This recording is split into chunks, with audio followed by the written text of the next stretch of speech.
Hey, maybe give Cleveland a call and be like, guys, what are you doing to stop the other team from scoring?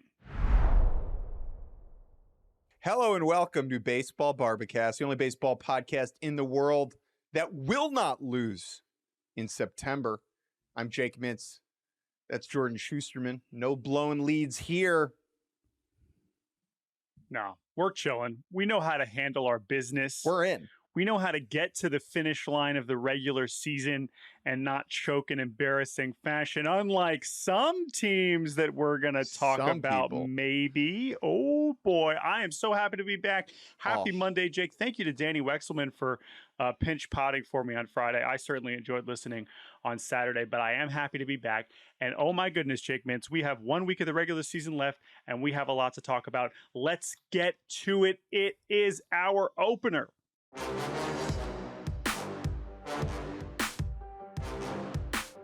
We will begin today's show in the American League. There's drama in the National, don't get me wrong. But the American League is slightly more chaotic. The Seattle Mariners have done it. At the very least, they have set themselves up for success or monumental failure, sweeping the Astros over the weekend to give themselves a 3-game lead and the tiebreaker in the American League West. Meanwhile, in the Central, the Cleveland Guardians taking 3 out of 4 from the Minnesota Twins while the Tigers get swept, meaning that gap in the AL Central in the division race is just one little measly game. If the season ended today, all those results combined would have the Cleveland Guardians in the playoffs as the third wild card team in the American League. They have a tiebreaker over the Houston Astros. Those two teams have the same record. Where to even begin? I am going to go ahead and make an executive decision and begin with the Mariners of Seattle and what they accomplished this weekend at Daikin Park.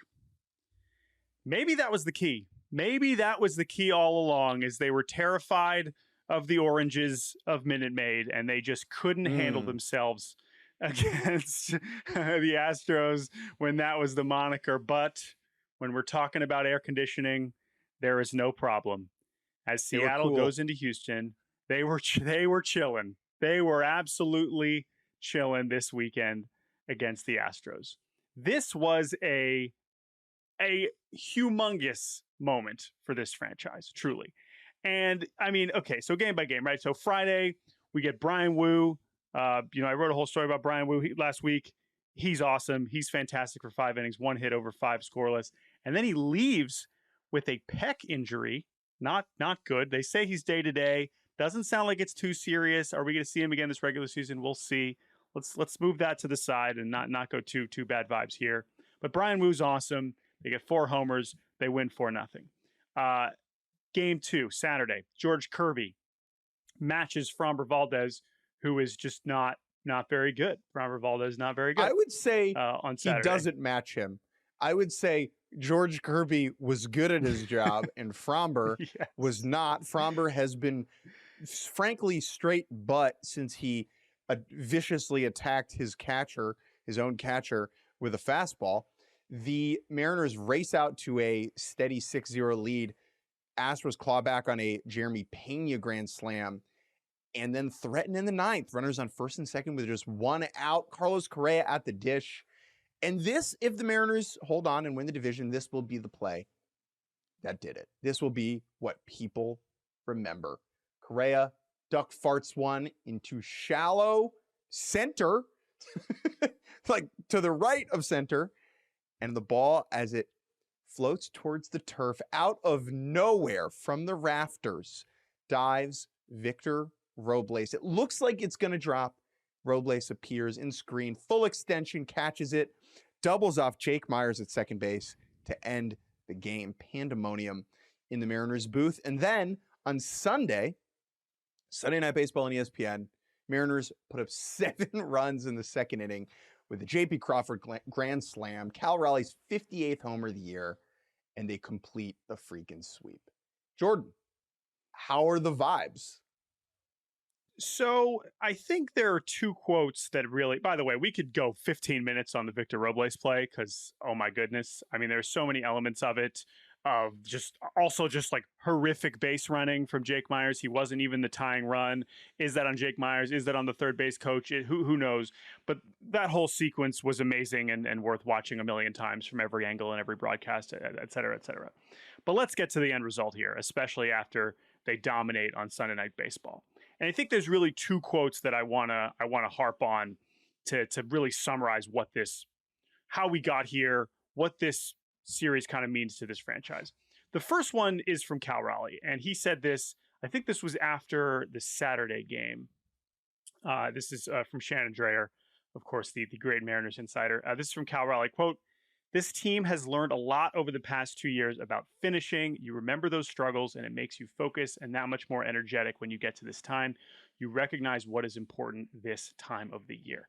And that is, again, you're hearing a lot of similar sentiments from a lot of different teams and players who are excited to try to get to the postseason and trying to clinch that postseason spot. But it is true that this team in particular, while yes, they were in the postseason, finally ended the drought a few years ago, no team has been eliminated in the final week or final days as often as the Mariners over the last 10 years, even before, Cal Raleigh was there and was both sending them to the postseason and then coming up just short at the end of the year. Joey Wendell, that Chad core, Pinder. Oh, just listen, man. There's been a lot of eliminations on the final weekend, and even if Cal Raleigh hasn't been there for all of them, he's been there for the last couple. He knows how painful that is, and so that sentiment is clear. That core that has been through this a couple of times, who tasted it in 22, and then have come up so close the last couple of years, understanding they have a good team, but haven't quite been able to get there.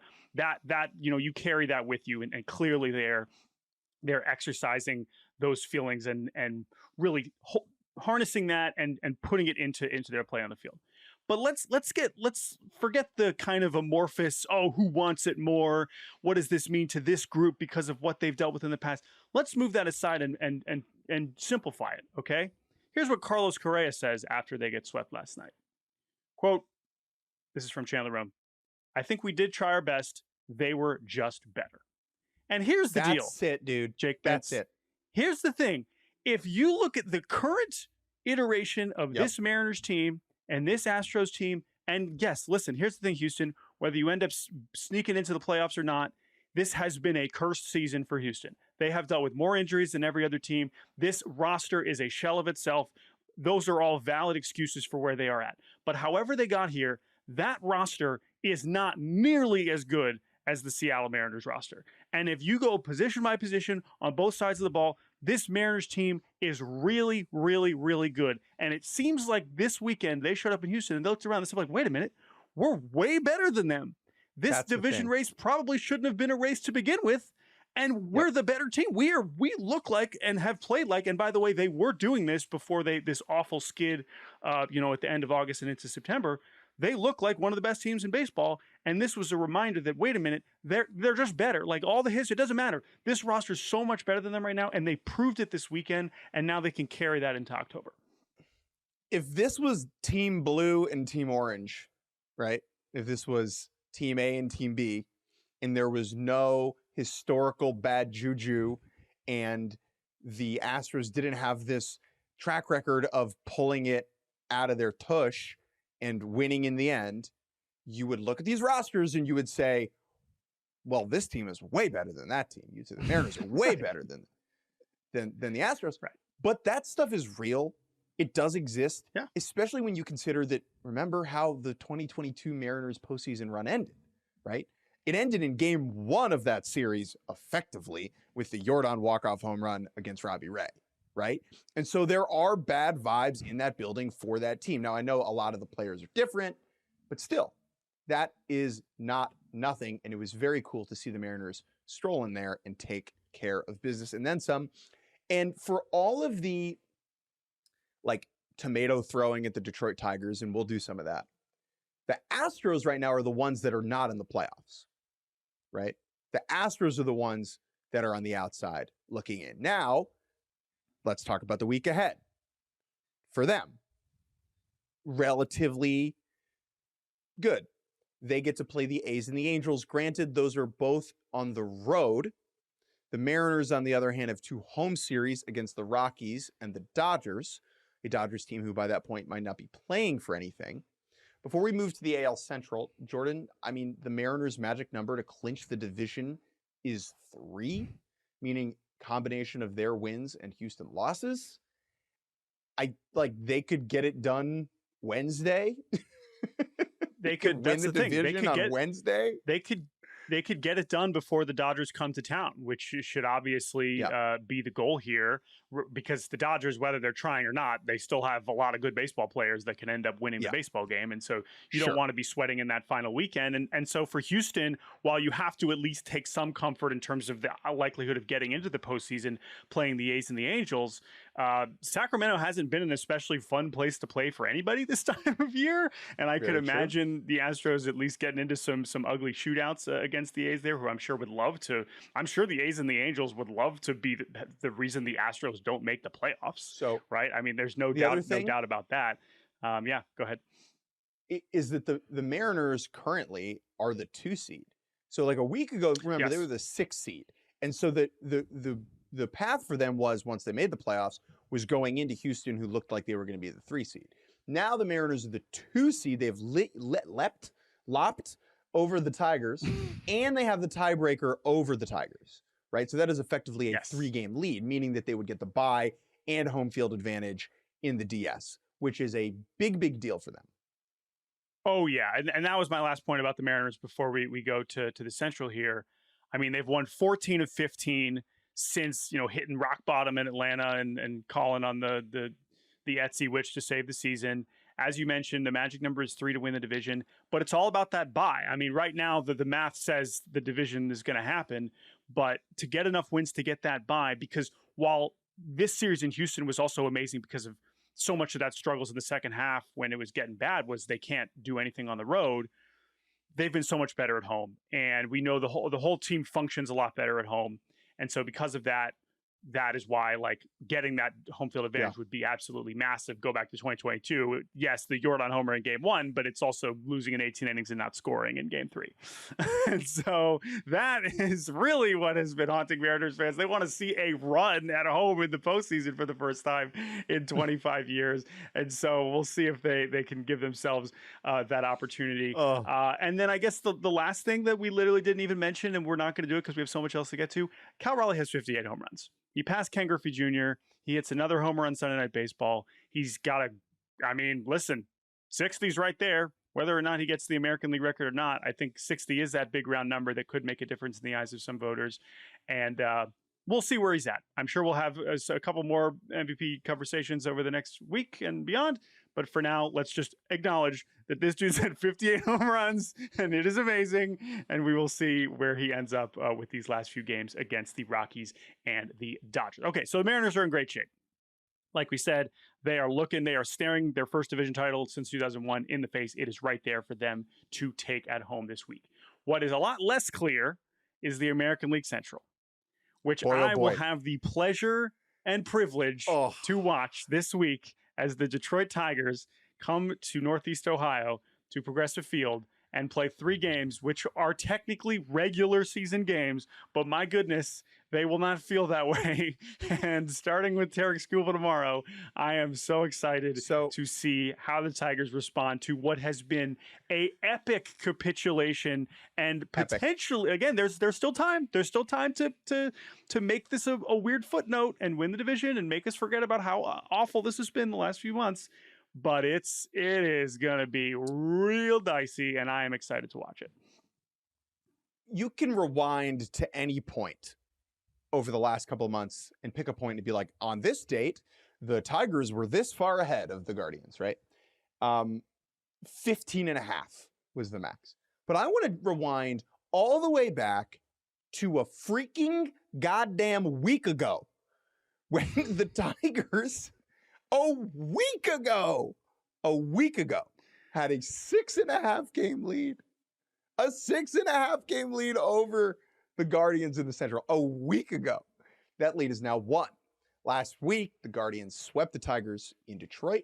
Then this weekend, the Guardians took 3 out of 4 over the Twins in Minnesota, while the Tigers were swept at home by the Atlanta Braves, who are hot right now, must be said. And now it's one game. The Tigers lost again. They have lost, I believe, 7 in a row. It feels like 50. 6 in a row. 9 of their last 10. And as you mentioned, it was not pretty. It was not especially competitive this weekend. They get blown out on Friday. Charlie Morton gives up 1 million runs and gets DFA'd. Yikes. So Charlie Morton, more on that in a second. Yeah. Derailing 2 separate team seasons this year. It seems like a lovely job. I know it's heartbreaking. It sucks. It makes me sad. By the way, remember, I just brought him up as someone I was thinking about going into the postseason. That was, I guess, 2 or 3 starts ago when it was like, well, I know he's not perfect, but who else is going to start game 3? Well, clearly not Charlie Morton, as he's no longer on the roster. But okay, we'll get back to the macro of what Charlie Morton represents. So he gets destroyed on Friday, non-competitive. They lose 10-1, and then on Saturday, it's like, all right, it felt like they had the moment, the season-saving moment. We're turning this ship around. Spencer Torkelson says it stops today. He hits a huge go-ahead home run in the 7th, and it was like, okay. All right, everybody relax. Exhale. Tigers going to win again. GMAC Cash, play the GMAC Cash. We're chilling. Oh, Will Vest, who really has been their best reliever, gives up 2 runs. Nacho Alvarez, not tormenting. Bulletproof. The Detroit, no. Bulletproof Vest, no. He gives up some runs, and the Braves win 6-5. That was devastating. And then on Sunday, it was back to just non-competitive. Spencer Strider dominates. The Braves put up 11 hits. And the Tigers, some, modicum of spirits in the 9th inning to not get shut out. But really, it was, again, just a lifeless performance as the Tigers get swept by the Braves and were bailed out by the fact that the Guardians finally slipped up on Sunday. Their 10-game winning streak came to an end. Yes, they had won 10 games in a row. When they go to Minnesota, of course, that is a fortunate scheduling circumstance for them with the Twins team that has just, we've seen it, whatever, since the deadline. This has not been a pretty sight, and that's sure what it looks like. They went, and this is, by the way, this is 4 games in 3 days because it's a doubleheader on Saturday. This is a rescheduling of a rainout. So we're packing a lot of baseball in at the end of the season here. Parker Messick's great on Friday. Slade Ciccone, Logan Allen, both go 7 and 8 scoreless on Saturday. So they shut out the doubleheader on Saturday. Let me 6-0. Can I hop in on the doubleheader? Yeah. So the Guardians during this stretch have been running a 6-man rotation, and usually you run a 6-man rotation because you're like in a playoff spot and you want to rest arms. You do it at the beginning of the year to keep workloads down. And one of the reasons, this is my understanding, that the Guardians have been running a 6-man rotation is because they knew this doubleheader was coming up. And like they wanted it to be set up in a way where they could have real starters throwing both of those games. And it worked perfectly. Like, this is a great example of something that the Guardians are good at.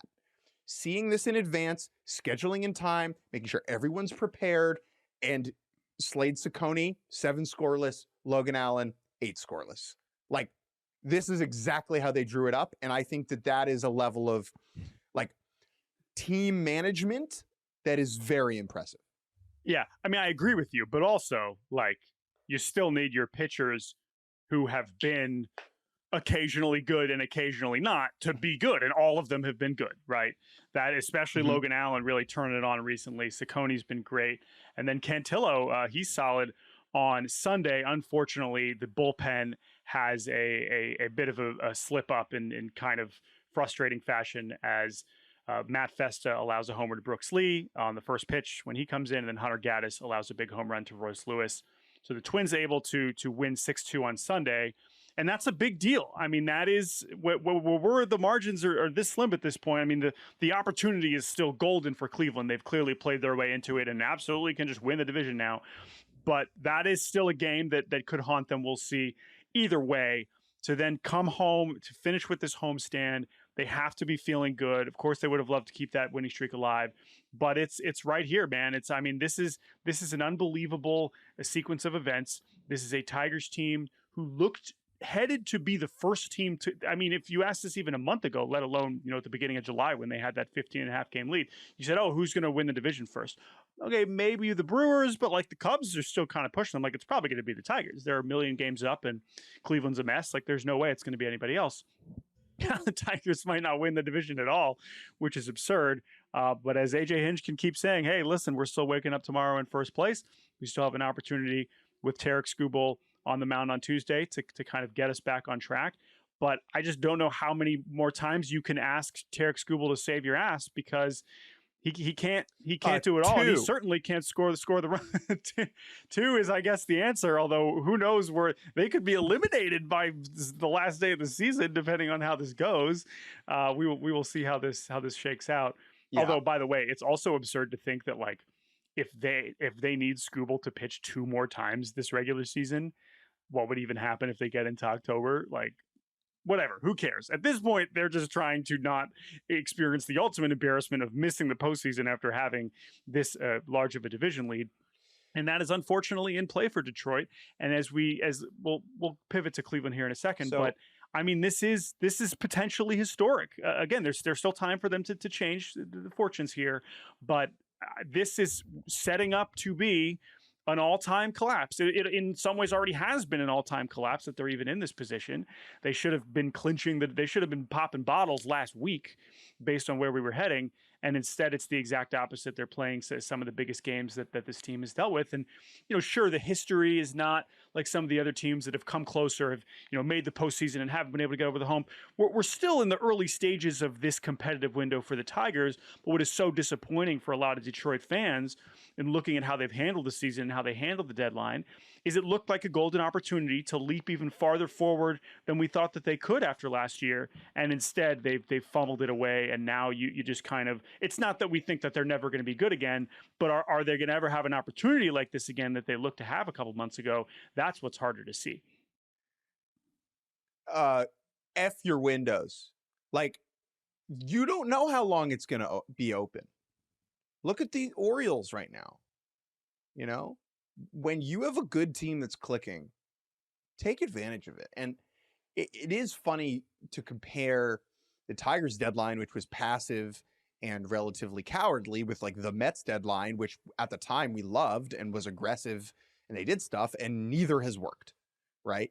But I think it is understandable the Tigers fans are frustrated with the lack of action, and the comments from President of Baseball Operations Scott Harris kind of inferring that, look, saying that, we could have gotten bit in the ass if we had made moves that we would have maybe regretted. It's like, well, what you really regret is where you're at right now. And the last thing I want to say about these two teams before we take a break, the Guardians starting pitching, in my opinion, is why we're here.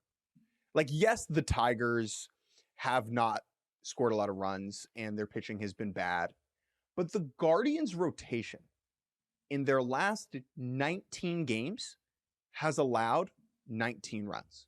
Okay. 1 earned run per game for the starting staff. That's it. That's the situation, right? That is why they are, over that span, 16-3. That is why they are 1 game back. They are scoring just enough runs, relying just enough on Jose Ramirez, who, by the way, good player, to make it work. And all the credit in the world to the Gardos. They're playing free. They're playing loose. They're playing with joy. And I cannot wait to watch these games this week. What nights are you going to go? I'll be there. I'll be there all 3. We'll see, because our podcast scheduling for later this week will kind of impact some of those plans. But either way, yeah, I can't wait. And yeah, as for the Tigers deadline, it's right, because you can see it's like, well, if you had traded all these prospects and you might have still been here anyway, because you might have gotten the wrong guys. Some of it is optics, some of it is real baseball debate, what you should have done, what should have. But it also speaks to how their actual team has performed, which is that the players on the roster who made up one of the best teams in baseball for the first half have played like one of the worst teams in baseball for the second half. So regardless of who they added and who they didn't, and clearly the guys that they added have not helped. In some ways they have hurt. And so that is on Scott Harris. The players that were already on the roster that were playing so well for so long have gone in the other direction. And that is a failure of the players. I mean, it's a failure of the player. I mean, Sorry, that's what it is. I know we don't like to often be like it's the player's fault. We love to blame the coaches. We love to blame the manager and the ownership and everything. And that's fine. There's plenty of blame to go around. But at some point, when you're a team that looked to be that good, there's a different version of this Tigers season where it was a little bit more of a humble step forward and they were in playoff position, but it was like, okay, they're in there. And if they had kind of fallen off in the second half, it would have been like, all right, like this is still a young team and we're still don't really quote. No, this team was demolishing people for 3 months and then suddenly it was just the total opposite. So, but yeah, that's what, but for Cleveland, man, oh man, what a story. So many unbelievable plot points for this story. It is the story of starting pitching. Of course, this losing two of their most important pitchers still looming in the background as this amazing plot twist that is, of course, part of their story as well. But yeah, when you got Jose Ramirez and just enough else, you can win some baseball games. Hashtag free Clase, dude. Free Clase this week. Bring him back. Clase innocent. Can you imagine? The news doesn't break. 9th inning, they sneak him onto the active roster. He's absolved of all wrongdoing, and he comes out for the 9th. Surprise! Place goes banana land. Oh, and then Kerry Carpenter hits a home run. There you go, Tigers fans. I'll give you that as a salve, a moment of good vibes. There you go. Set the stage standings-wise before we take a break. Okay, so in the American League, the Astros and Guardians are tied for that final spot. The Red Sox are 1 game ahead of them. Yankees are 3 games ahead of the Red Sox. From a divisional perspective, the Mariners are currently 3 games up over the Astros and have the tiebreaker. The Tigers are up 1 game over the Guardians and have that tiebreaker is TBD. If the Guardians win 1 of the 3 games in the series this week, they will have the tiebreaker over them. The starting pitching matchups for those 3 games are Skubal against Gavin Williams on Tuesday, Jack Flaherty against Tanner Bybee on Wednesday, and then Cater Montero and pitching chaos against Parker Messick on Thursday. I feel very fortunate. Jordan, a month ago, we were like, this season looks boring. What's going to happen? And we have been gifted delight here down the stretch. The playoffs are the best form of baseball. It is meaningful. It is high stakes. There is tension. We have bonus playoff baseball, effectively, this week. It is an extra week of it. And I am so grateful for that. And I hope everybody listening is to make sure you tune in to the Guards Tigers this week. Okay, let's take a quick break, and we'll do the National League, which is also a total mess. And welcome back to Baseball Barbacast. That was the American. Let's go around the National League.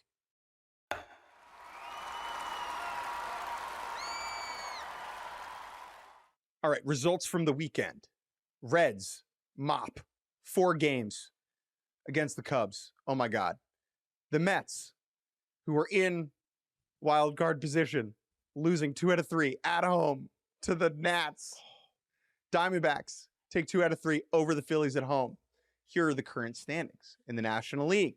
After clinging to the final wild card spot for what felt like months, the New York Mets are no longer in control of their own destiny, which, if you really do think about it, were the Mets ever in control of their own destiny? Were any of us, especially Mets and Mets fans? The Mets and the Reds have the same exact record at 80 and 76, but the Reds have the tiebreaker over the Mets. The Padres are effectively locked into that second spot. The Cubs are locked into that first spot in the NL wild card. And so we have Reds and Mets with the same record. Diamondbacks just 1 game back of the 2 of them. What in the freaking world? Giants 2 back of the Diamondbacks. Marlins and Cardinals 1 game back of the Giants. So that is 4 game gap Marlins Giants, 4 game gap Cardinals Marlins, 3 game gap Giants, 1 game gap for the Diamondbacks. Mets and Reds are tied. Let's begin in Queens, because this story, with all due respect to the Reds, I know that they mopped this weekend. Hold on, pause.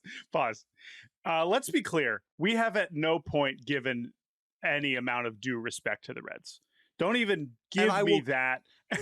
I know, and I'm not saying that hasn't been justified. I'm just saying that phrase in particular has not been accurate for much of this season. And to your point, you're about to say they earned that because a week ago they got swept by the A's, and we thought we were done talking about the Reds. Okay, so that's why we're there. However, it is just a funny way to be like, I know you just mopped the Cubs and you're in playoff position and control your own destiny, but let's talk about the Mets first. Go ahead. Well, because if you look at the numbers, that's what it should be. Here, I'm not like good for the Reds. Reds fans, be happy. That's what I'm saying. The Reds are 36-35 since July 1st. They are 23-23 since August 1st, and they are 11-8 in September. This is not the Guardians or the Mariners. This team has not charged from deep. They have not gotten really hot. They have not forced the issue.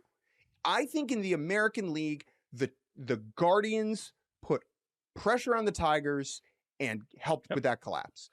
In the National League, that is not the case. The Mets have dropped the chili on their own. Like, the Reds have just been hanging around, and they deserve credit for, I guess, hanging around. But if the Reds sneak in, I will remember this as a Mets collapse, not as a Reds charge. Whereas I think in the American League, I will remember it as a Guardians charge and a Tigers collapse. That is all I'm saying. Sure. No, that's fair. And again, I'm not necessarily disagreeing. It's just funny. And so let's start in Queens then. Okay. Let's talk about that, because the chili dropping that you're referring to is many months long now, where the Mets have been essentially a bad baseball team. But when we're in crunch time and you've got the Washington Nationals, who you could make an argument this is the second worst team in baseball. I know the White Sox have still on record and in general, but if you're saying who has been the second worst team in baseball in 2025, like the totality of it, who has looked like the second worst team in baseball, I think you can make an argument it's the Nationals. All right. I know they have some talented players. You can make that argument. And you have them come into town and you lose a series. And this is not just lose a series. I mean, these two losses on Saturday and Sunday were truly, I mean, this was a special kind of losing for the New York Mets. I'm sorry to all of the Mets fans that listen to this pod, but this was really rough and speaks to what you are getting at, which is that this has been building up to this moment where they finally fall out of playoff position in fairly embarrassing fashion. Now, like we said about the Tigers, well, actually not like we said about the Tigers, because they don't control their own destiny anymore. There is still a path for the Mets to make the postseason. It is not over, but they are in a much more precarious position. They're in a much more precarious position because of what the Reds have done. But yeah, harping on this series quickly, I mean, listen, on Friday, it looks like what it's supposed to. They win 12-6. Soto hits his 42nd homer. The Mets, Sproat was a solid, bullpen solid. Okay, great. You know, we're cruising. All is well. And then on Saturday, it seemed like they were going to come back and win. Jose Ferrer throws a career-high 43 pitches. Quick note, Jose Ferrer, still not sure if he's the worst elite reliever in the league or the best bad reliever in the league. Every time I'm watching him, like, I totally agree. Is he good? I'm like, damn, I want that guy on my team, but also, oh, yikes, oh boy, he's kind of a mess sometimes. So they push him. Soto ties it, but they can't walk it off. They go to extras, and they can't score against Sarin Lau in his 6th Major League appearance, and P.J. Poulin, God bless him, Dalen Lyle inside the park go-ahead home run, and I'm just like, oh my God, like that's an awful loss. And if you think that's bad, on Sunday, Jacob Young makes 2 of the greatest catches of the season. Mitchell Parker, in his first career relief outing with the highest qualified ERA in baseball, 3 2/3 innings for the save, longest save in Nats history, I believe I saw. Jordan, awesome. You say highest qualified ERA in baseball. Do you know who has the second highest qualified ERA in baseball? I believe it's the guy that started the game, right? It was the guy that started. It was Jake Irvin. So Jake Irvin, 5.69, Mitchell Parker, 5.72, the 2 highest qualified ERAs in baseball. They piggyback to keep the Mets to just 2 runs across 9 innings. And so Jacob Young makes bonkers catch number 1 with the hacky sack, keepy uppy. I've never seen anything like that play. in the middle of the game. Never will again. Against Brett Beatty. Yeah. But the catch in the 9th inning against Francisco Alvarez, legitimate home run rob, would have tied the game. And at that point, I mean, from an energy perspective, Mets just pack it up. Like Jacob Young, you're done. Like Jacob Young killed you off, right? Like that's it. Mets could still make the playoffs, but do you think they will? I don't. They've given us no reason to believe that they will over the last couple of months. This has been a slow burn. They had the very famous 2007 collapse where they were up 7 with 17 left, and it just exploded in an instant. This has not been that. This has been a leaky faucet, all right, that slowly gets worse and worse until you're knee-deep in sewage in your own house. Well, and also, it's a different kind of, again, we could debate all day what's worse, Tigers versus Mets. And again, division lead versus the Mets have been clinging on to a spot at the bottom of an expanded postseason field, fending off teams that haven't been very good. You could say the same thing about Detroit based on how bad Cleveland was for a while, but still, like, this has not been a team that was awesome and then bad. It's a team that was really pretty good and then has just been bad for a while and have benefited from the midness of the teams that are chasing them. And it has finally caught up to them in a weekend where the Reds finally seize the opportunity and take all 4 games at home against the Cubs. We should pivot to Cincinnati unless you want to say anything else on the Mets. I feel like we've been mean enough. But I mean, the Mets are 44 and 54 since June 1st. They're 10 games under 500 since June 1st. Yeah, that's not gonna cut it. And by the way, again, we get the contrast with the Tigers. They made moves to seemingly be like, listen, we still believe in this team. This is a team that still belongs and has the ceiling and the talent to go have this run. And here's the other thing. Instead, I mean, yeah. Do you know where the Mets rank in OPS since August 1st? Probably decently well. First. Oh. Oh my God. The New York Mets have scored the like second most runs. They have scored the second most runs in baseball since August 1st and have the highest OPS. And where are they in pull up where they're at in ERA over that span while I pivot to the Cincinnati Reds. ERA over that span? Obviously, they are 4.94. That is 6th worst. If you just go with starters, they are 5th worst at a 5.42. So there is I found the problem, Jordan. I found it. Oh, thank you. You should let them know because we're running out of time. You should probably tell them, hey, guys. Hey, guys, David Stearns.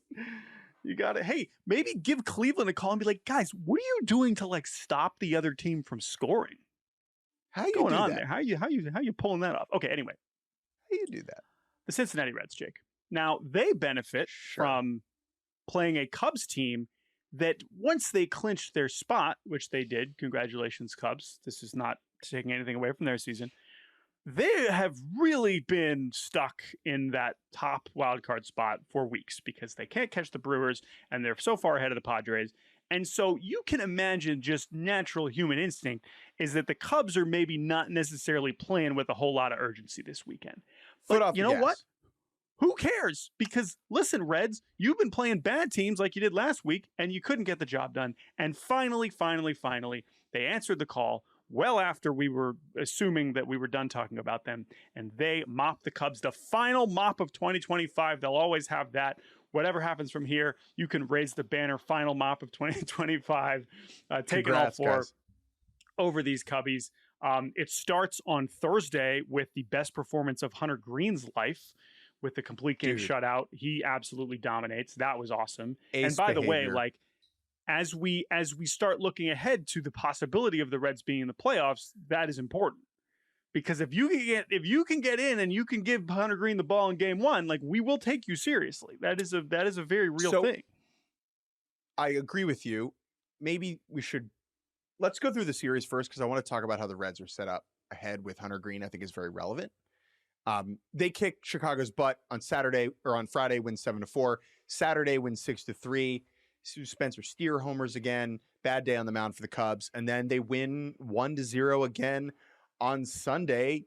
Gavin Lux's RBI double is enough. The Reds go Abbott, Martinez, Ashcraft, Tony Santillan, who I believe is the longest tenured Red, for the shutout. Taillon's good, but not good enough. And since he wins 1-0 to finish the mop. And the Cubs have some, well, we'll move the Cubs to the side. Like this Kyle Tucker calf injury seems like a pretty big deal. He's like, we don't know when we're going to see him. That seems important as we talk about the Cubs, but they're in the playoffs. We don't know about the Reds yet, so we'll put the Cubs to the side. We'll talk about you when we get to October. But this is, again, Reds taking advantage and the pitching really showing up.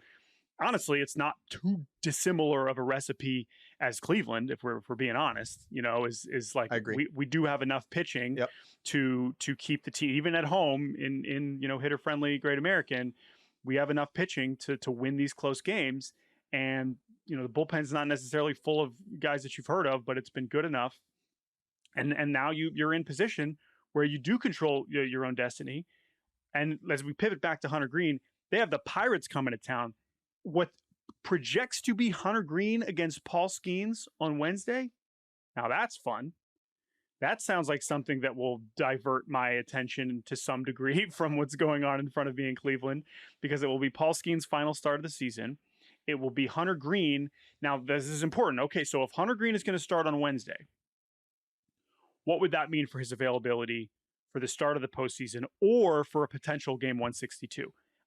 In that scenario, I think he would pitch in game 162, right? Like they're not going to, if they need to win on the last day of the season to get into the postseason, it's going to be Hunter Green and they'll figure it out from there. But that is a huge deal as we talk about how serious we're going to take Cincinnati going into the wild card round, is whether Hunter Green has to pitch again. Now they have to get there first. They have to win enough games. They have to stay ahead of the Mets. They have to still make this happen, stay ahead of the Diamondbacks, right? But that is something to consider too, with Cincinnati as they look forward. They have other good pitchers, of course. That's why they're here, because they have other good starting pitching. But Green is one of the best pitchers in the league, so he is such a big part of where we go from here. The 3 seed Los Angeles Dodgers are hoping, not that the Dodgers need any more good bounces or help or favors from the baseball almighty, but the Dodgers on Rosh Hashanah will be praying that Hunter Green has to throw on Sunday, and they don't need to see him during the NL wildcard festivities the following week. That is very much in play. Before we take a break, we should at least say the Arizona Diamondbacks exist. They're one game back. Like they are literally one game out of a playoff spot, even though they traded away their starting first baseman, their starting third baseman, and their number 2 pitcher at the deadline, Merrill Kelly. They held on to Zach Gallen, and he's been awesome. Like, he's been really good. Over the weekend, they lose the first game of that set to the Phillies. Nick Castellanos hits his 250th career home run. The Phillies piggyback Taijuan Walker and Walker Buehler into one person named Taijuan Walker Buehler, which is really just delightful, especially because they went in that order. Like, if it had been Walker Buehler, Taijuan Walker, that's like a waste, but they went the correct way. So good job to the Phillies for that. Diamondbacks on Saturday, they beat Aaron Nola 4-3. And then on Sunday, Erod, Eduardo Rodriguez, 6 scoreless.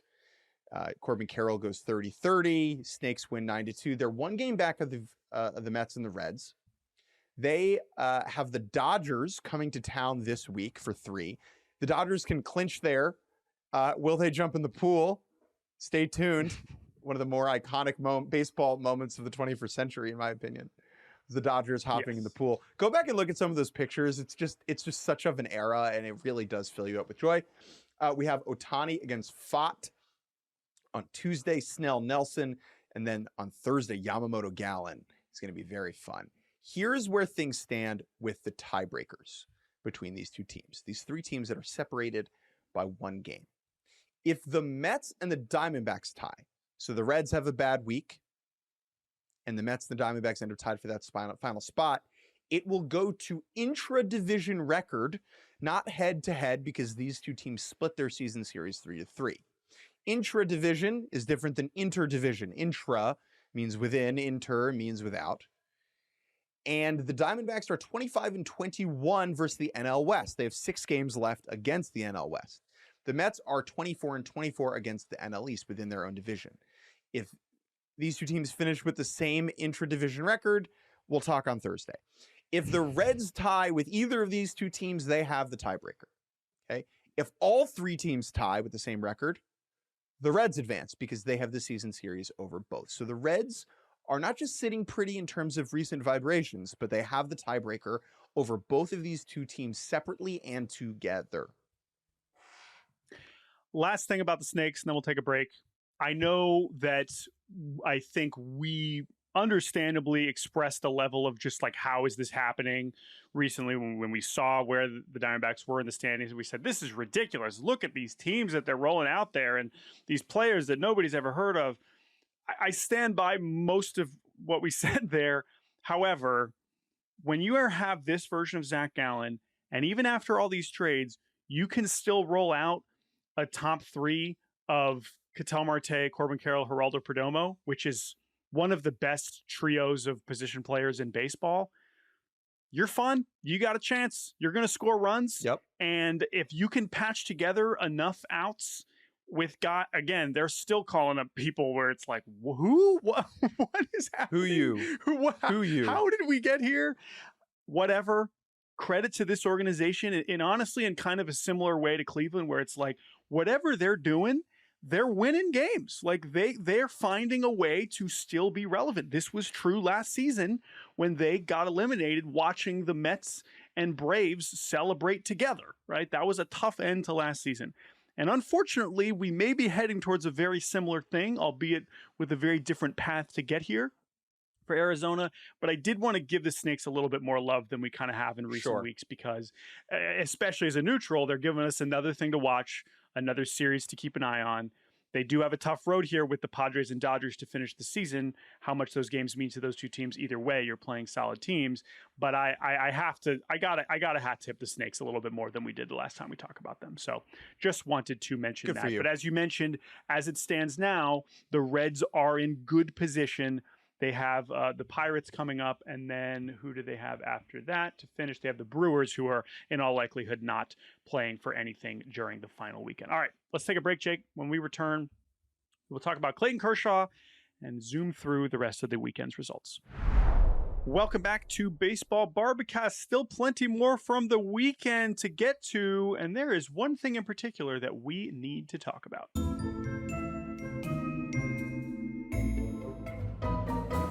Jordan, in the end, when his daughter asked Clayton Kershaw finally let go.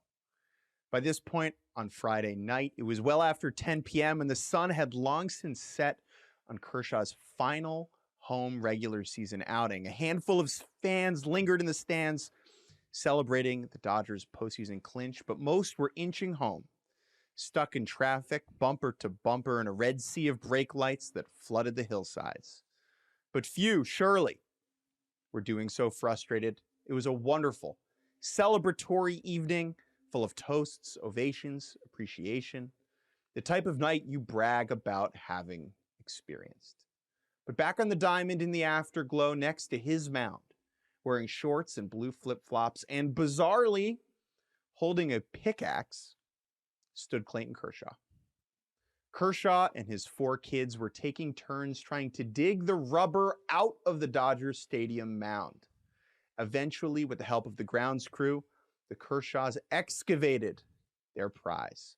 How many times Kershaw had towed that slab, dug his Skechers cleats into the base of that white rectangle. There were few objects in the world that he was more familiar with. And yet, he had never held it in his hands. So when a member of the grounds crew shoveled the rubber out and put it in Kershaw's paws, it was much heavier than he anticipated, the weight taking him by surprise. The block sunk down in his arms. Then he slowly bent down to a knee and he lowered it to his children. He wanted all of them to lift it together. So the 4 Kershaws, Clayton, Charlie, Callie, Chance, Cooper, shuffled into position around the rubber. Each grabbed an end, and together with their dad's help, they lifted it. But Callie Clayton and his wife's Ellen 10-year-old daughter wanted to do it without her father's help. Dad, let go. Let go, Daddy, she pleaded. You have it for real? Clayton asked, unsure.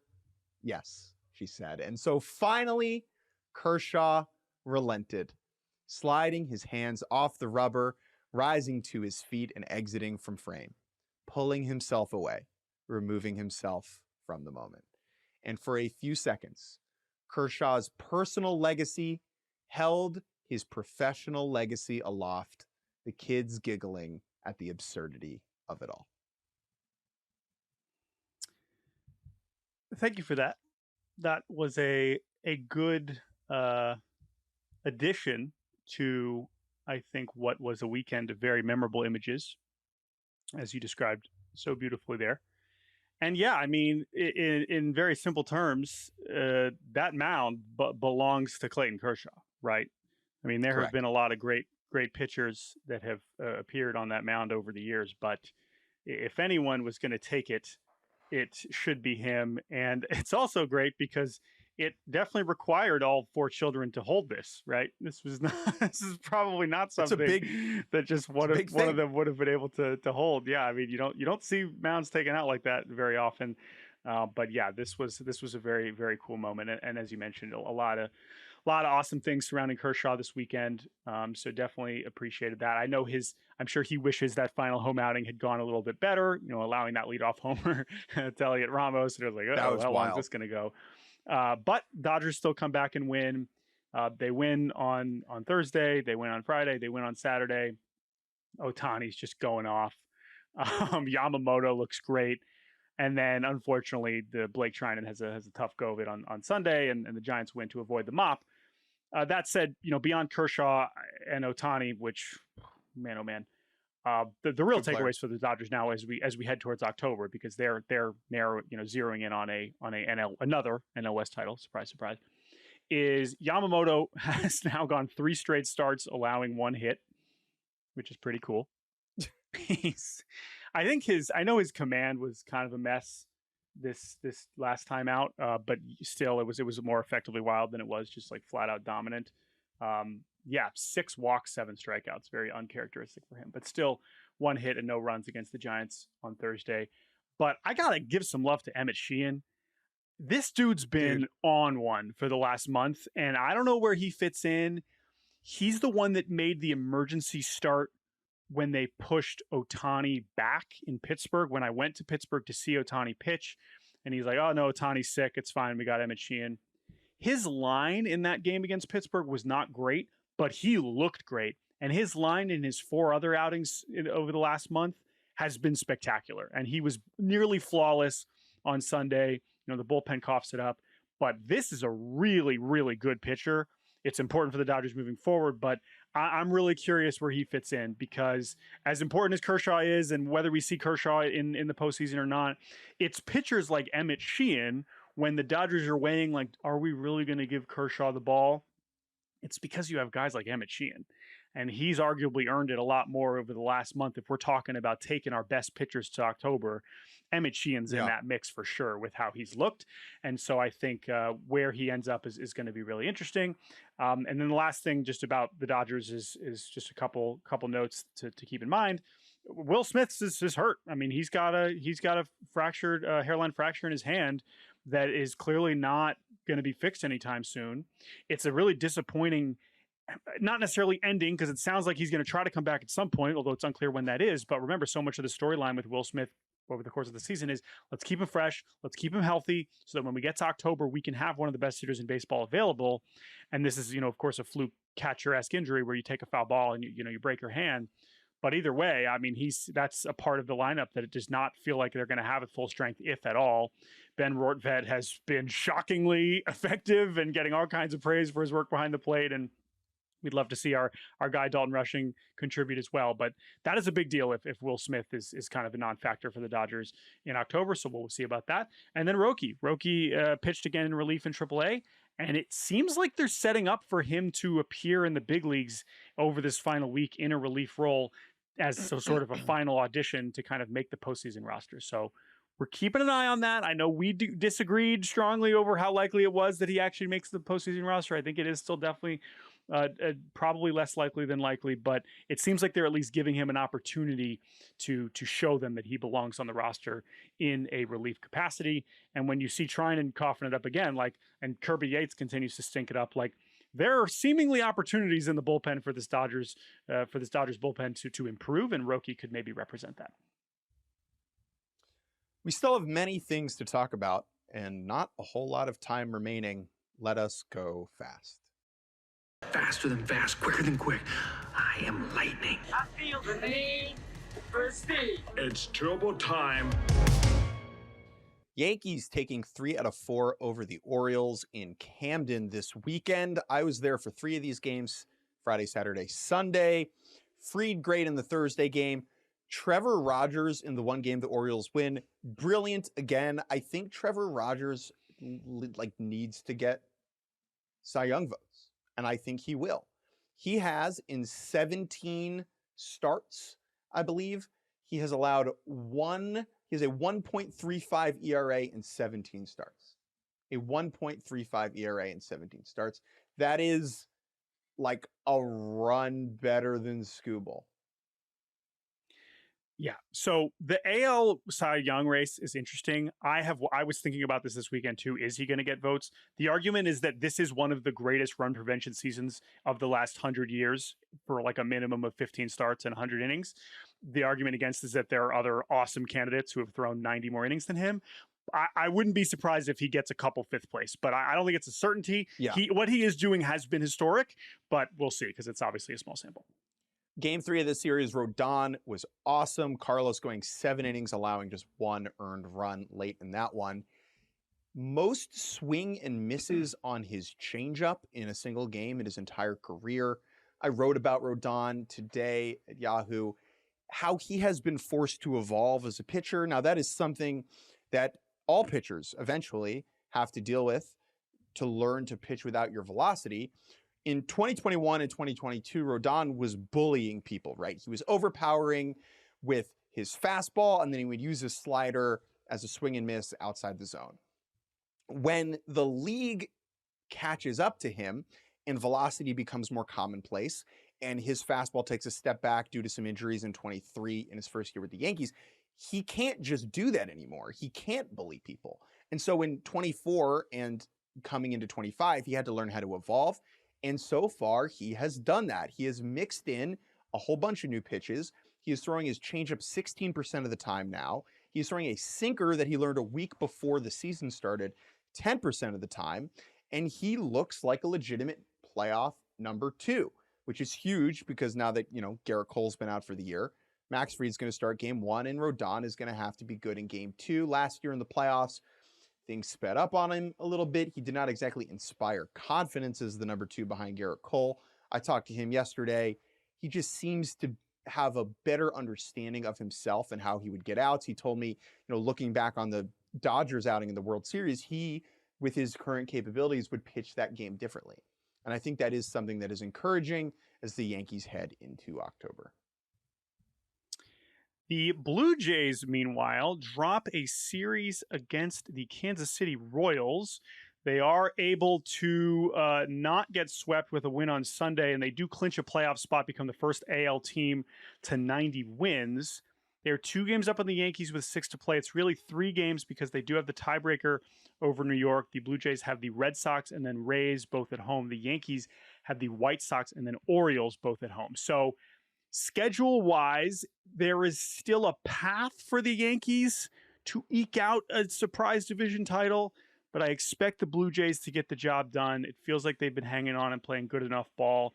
Obviously, it was a bit of a setback this weekend, especially on Friday, where they got absolutely blown out and Max Scherzer did not get out of the first inning. But I still think the Blue Jays are going to be able to get this done.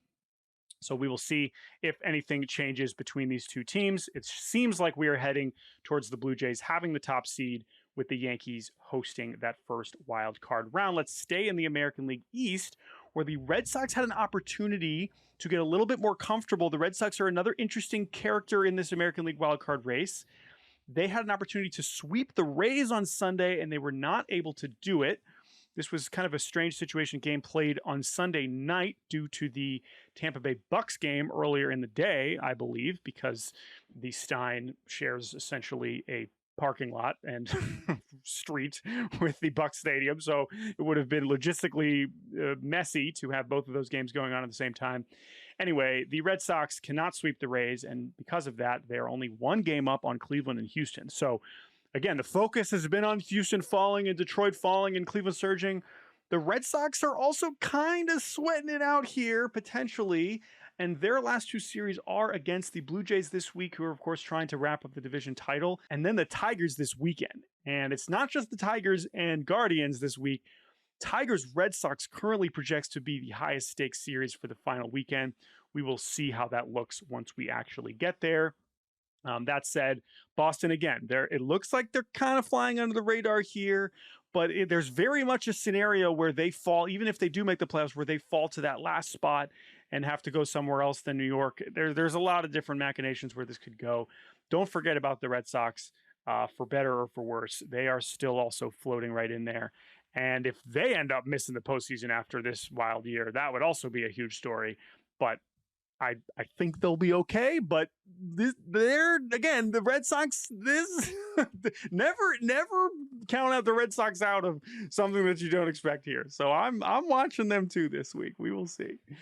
Don't count the Red Sox out. Don't forget about the Red Sox, but you can probably forget about the Texas Rangers, who were swept over the weekend by the Miami Marlins. That's it for the Rangers. Wrap it up, Box. No mas.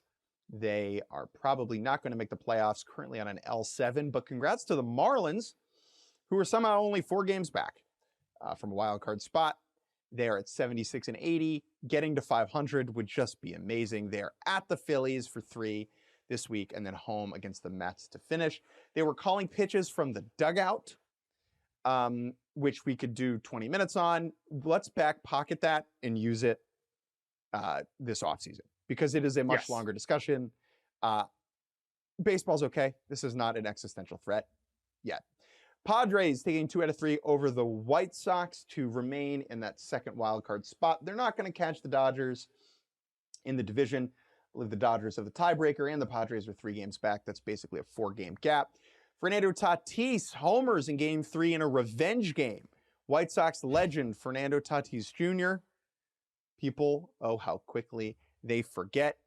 Adrian Morejon gets his 13th win of the season in the second game. Adrian Morejon is a reliever. He has the same number of wins as Tarek Skubal and Christopher Sanchez. Baseball is weird as hell. Cardinals take 2 out of 3 over the Brewers as Caleb Durbin, the pride of Washington University in St. Louis, returns to the old stomping grounds. Cool to see that. Go Bears. The Brewers are going to be the 1 seed almost certainly, and that's all I got. The Nolan Arenado ovation was very bizarre. Nolan Arenado, who essentially requested a trade and then retracted it when he didn't want to go to the Astros, came back, was very mid with the most mid Cardinals team ever, and is under contract for next season and got a standing ovation. Am I missing something here? Listen, this is a Cardinals very, are weird, very brother. strange, very, very strange situation. It seems like they're just going to totally salary dump him somewhere this offseason in a way that is even more less ceremonious than it would have been a year ago. I don't know how easy it's going to be to trade him, but it seems more likely that they're just like, okay, we're not even going to try and get top prospects. Just go somewhere else. We just need to move on here. But I don't know. That was really weird. A really weird, fittingly weird end to a very weird and forgettable Cardinal season. Katie Wu, who covers the Cardinals for The Athletic, friend of the program. Originally out of the starting lineup for the home finale, Nolan Arenado is a very last-minute addition. He'll play third, bat sixth, in what could be, and frankly should be, his final game as a Cardinal at Busch Stadium.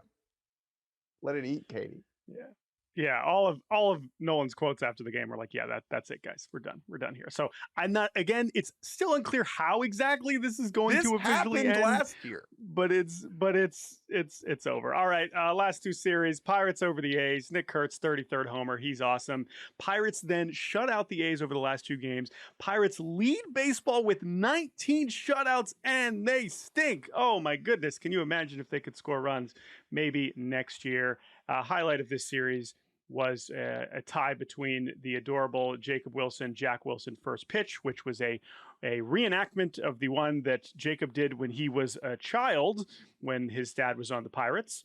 And now he is on the A's, and his dad is still hanging out. And so they got to reenact that first pitch.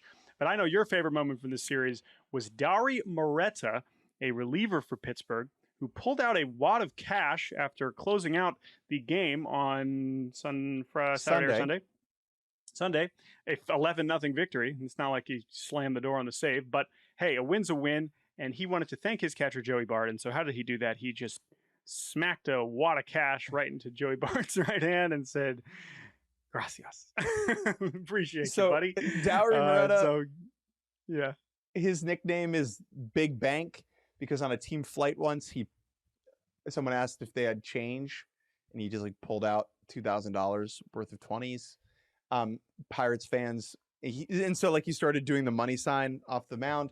If you watch the broadcast back, there are a bunch of Pirates fans like holding money in the air as he's pitching, but for him to pull it out of his pocket immediately after getting the save, and then basically high-fiving the dollar bill into Joey Bart's hand, like it's a drug deal. This is great stuff. Good job, Dauri Moreta. I hope he becomes a big deal on a big team at some point, so he could just get a money gun on the mound, and this is awesome.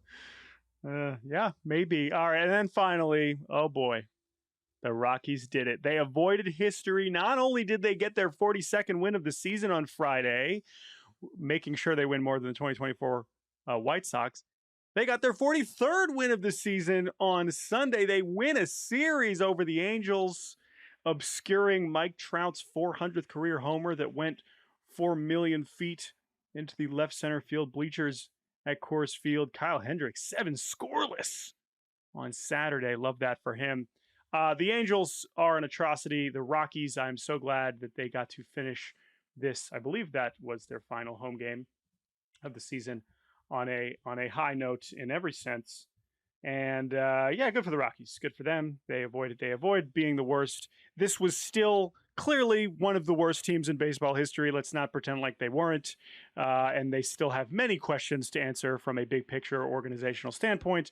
However, what looked at one point to be an absolute certainty that they were going to lose like 130 games, they did manage to avoid that.